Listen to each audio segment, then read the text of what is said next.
The stories of Mahabharata, retold by Shudipta Bhaumik.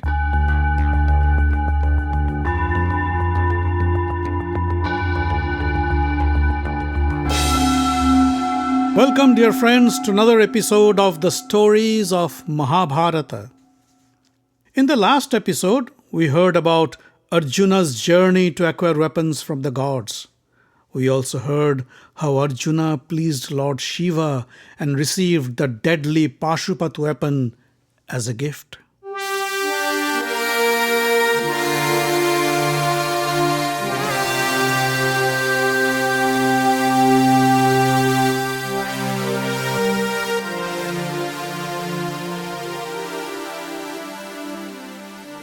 Arjuna sat under a banyan tree and waited for the chariot to arrive. He was curious of the heavens. He knew that a mortal being could go to the heavens only after his death. How could he visit the abode of the gods in flesh and blood? But Indra wouldn't lie to him. Moments later, the skies lit up with a crimson yellow glow. With a deep sonorous sound, the divine chariot of Indra came down, piercing the clouds and landed in front of Arjuna. Arjuna was awestruck by the beauty and complexity of this huge craft. The vehicle was powered by the strength of 1,000 horses. Machines built with gears, chains, and wheels ran on different parts of this fantastic craft and made a peculiar sound.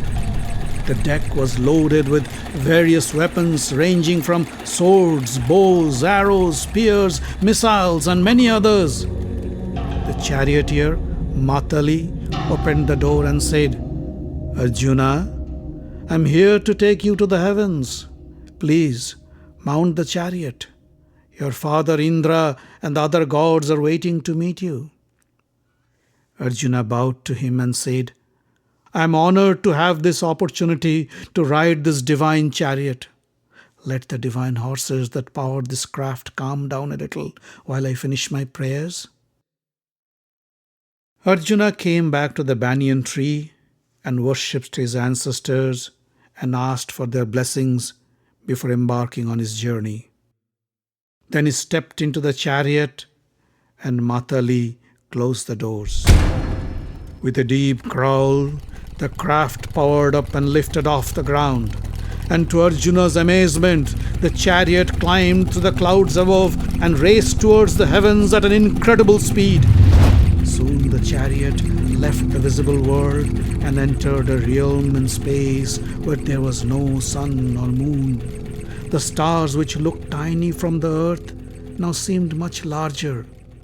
The charioteer Matali looked at Arjuna and said, "Partha, those great men whom you thought to be the stars, they live happily in their proper abodes in the heavens." As the chariot landed in the heavens, the Gandharvas and the Rishis came to welcome Arjuna. As Arjuna got off the chariot, they placed garlands on his neck, sprinkled fragrant waters on him while singing welcome songs and hymns. Indra, the king of the gods, came to welcome his son. Arjuna bowed down to touch his feet and pay his respect. Indra grabbed him and pulled him to his chest in a warm embrace. "Welcome to Amaravati, dear Arjuna. Your arrival has made us all happy," Indra said. He escorted Arjuna to his fantastic palace and said, "Rest a little, Arjuna. Later, we will have a grand celebration in your honor." After Arjuna had some rest, he was escorted to the court of Indra. The magnificent hall was decorated with gold and precious jewels, and it dazzled Arjuna. It was a sight he had never experienced before. He looked around and saw the gods, the sages and rishis sitting all around the hall. Arjuna bowed to them to pay his respects. Indra was sitting in the center of the hall in a huge ornate throne. Celestial maidens stood by his side and fanned him with peacock feathers. When Indra saw him, he smiled and said, "Come here, my son, come and sit beside me." Arjuna walked up to the throne and bowed down to Indra. Indra stood up and pulled him to the throne next to him. We have a special performance composed and choreographed in your honor by our Gandharva musicians and our Apsara dancers. I'm sure you will like it. He then raised his hands and said, "Let the celebrations begin." The Gandharva musicians, Tumburu and others, began their musical performance. The sweet melody enchanted Arjuna. As the music built up to its crescendo, the beautiful Apsaras, Kritachi, Menaka, Rambha, and Urvasi, dressed in fine golden fabric and precious jewelry, entered the floor and began their spectacular dance performance. The sensuous bodies of these celestial maidens undulated to the tunes and rhythms of the intoxicating music. The audience was in a trance, and so was Arjuna. He had never witnessed a performance like this in his life. His eyes were transfixed on Urvasi, whose beauty was beyond any description. He lost his sense of time and place. Even when the performance concluded, he sat still, staring at Urvasi as she walked away. Indra gave Arjuna a gentle nudge and said, "My son, the performance is over." Arjuna blushed at Indra's comment. He said, I'm sorry, father. The music and dance mesmerized me." "These performances happen every evening. You're welcome to attend any time," Indra said as they walked towards the palace dining hall.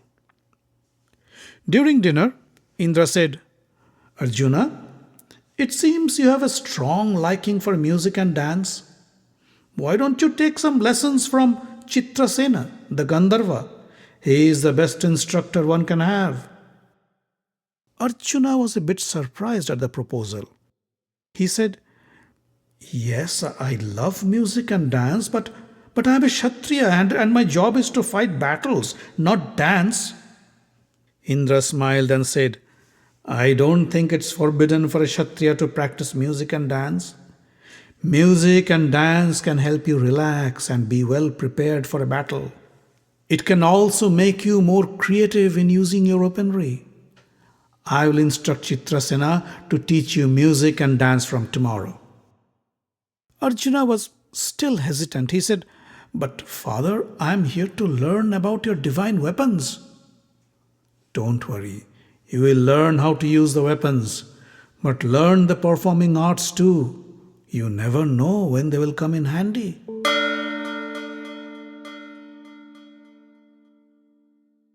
The next day, as per Indra's advice, Arjuna began his lessons in music and dance from the Gandharva guru Chitrasena. Arjuna had the natural talent and picked up the skills quite easy. His dancing skills impressed Chitrasena. When Arjuna would dress up as a woman and dance to the music of the Gandharvas, nobody could tell that it was none other than the valiant Prince Arjuna, the fiercest archer on earth. Along with his music lessons, Arjuna also received training in using the divine weapons that Indra had offered him. The weapons had terrible destruction power, and Arjuna had to learn how to fire them and how to retract them when needed. Soon, he became an expert in using the weapons which till then were available only to the gods. But every evening, Arjuna would attend the dance performance of the gorgeous Apsara, Urvasi. When Urvasi danced, Arjuna couldn't even blink his eyes. Her every movement, her every step, her every stance gave him immense pleasure and joy. Watching Urvasi dance, Arjuna's face would light up in an ethereal glow, as if he was watching something magical and divine. Indra noticed Arjuna's infatuation towards Urvasi and thought that something must be done to make him happy. He called Chitrasena and said, "It seems Arjuna is in love with Urvasi. Go and tell Urvasi she should not disappoint the great Kuru prince." So Chitrasena went to Urvasi and said, My dear, the great Kuru Prince Arjuna is attracted to you. Lord Indra has requested that you pay him a visit. The news didn't come as a surprise to Urvasi. She also noticed the way Arjuna looked at her during her performances. Appreciative and lustful stares from men were not new to a celestial beauty like Urvasi. But Arjuna was different. The human prince's graceful looks impressed Urvasi, and she felt a strange attraction towards him. Urvasi smiled and said, Chitrasena, please tell Lord Indra, it will be my pleasure to entertain Prince Arjuna. As Chitrasena left the room, Urvasi began to prepare herself.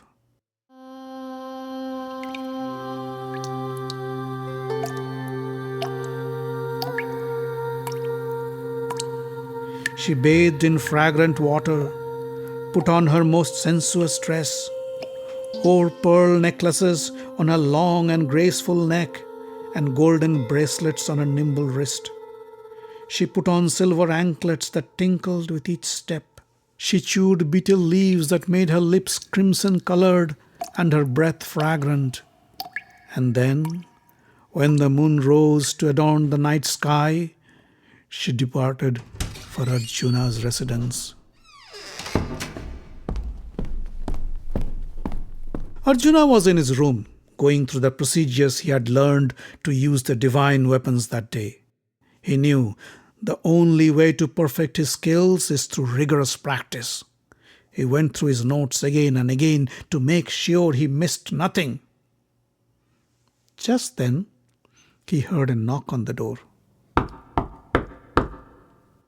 Arjuna opened the door and was struck by a thunderbolt.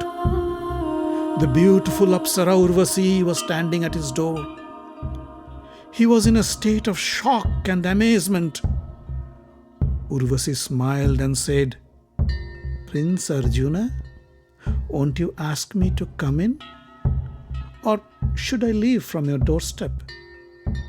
Arjuna was embarrassed. He held the door wide open and said, Oh, how rude of me. Please come in. Urvasi stepped into the room. Arjuna closed the door and with folded palms said, My lady, please accept my deepest regards. Tell me, what can I do for you? I am your most obedient servant.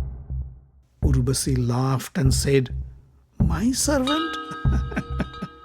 No, my dear Arjuna. Tonight I am here to serve you. Arjuna looked surprised. Serve me? I am sorry, I don't understand. Urvasi came close to Arjuna and said, Really? Then let me help you.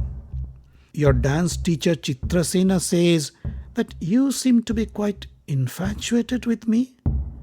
At least, that's what Lord Indra thinks of you. The way you look at me during my dance performances made him think that you have developed a strong desire for me. Urvasi moved closer to Arjuna and put her hand on his chest. To tell you the truth, I have also developed a strong desire for you, my handsome prince. So please accept me and let us fulfill our mutual desire. She whispered into Arjuna's ears. Arjuna sprang away from Urvasi as if he was bitten by a snake. He covered his ears with his hands and said, Please don't say those words to me and make me a sinner. I have never looked at you with lust and desire. You are like a mother to me, just like my mother Kunti. No, I am not your mother, Urvasi said. I am an Apsara, and Apsaras are nobody's mother. But you gave birth to my ancestor Ayu, the son of Pururabha. You are the great grandmother of Puru. You are greater than my mother.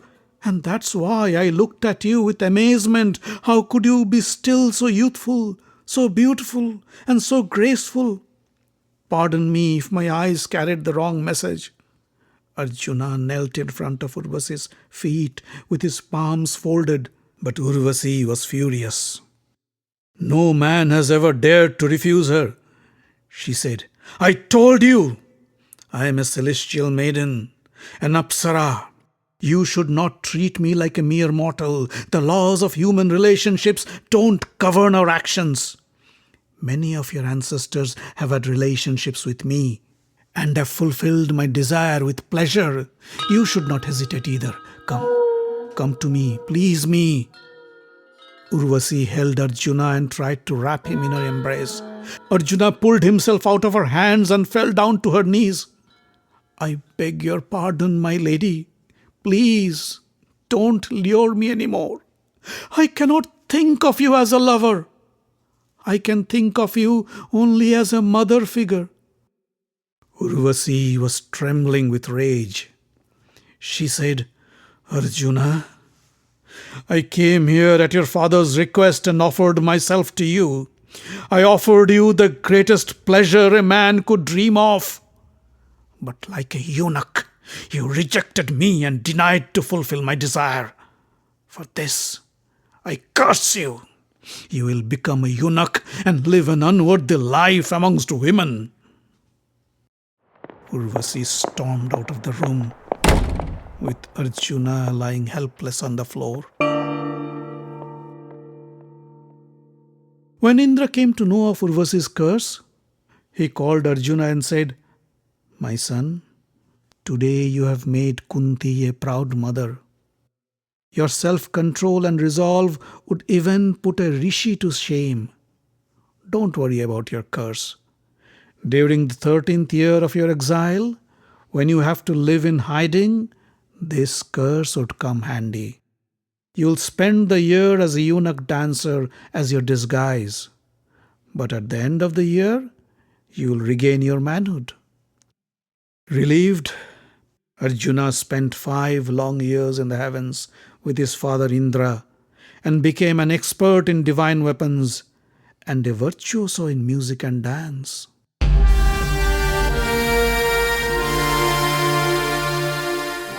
The Stories of Mahabharata is written, directed and told by Sudipta Bhawmik. Audio engineering, original music and sound design by Avi Ziv. Find us online at facebook.com/Mahabharata podcast. Join the group for updates and news. Subscribe to the podcast using iTunes or any other podcast catcher. On Twitter, we are at Mahabharat Audio. The podcast is distributed under the Creative Commons non-commercial license.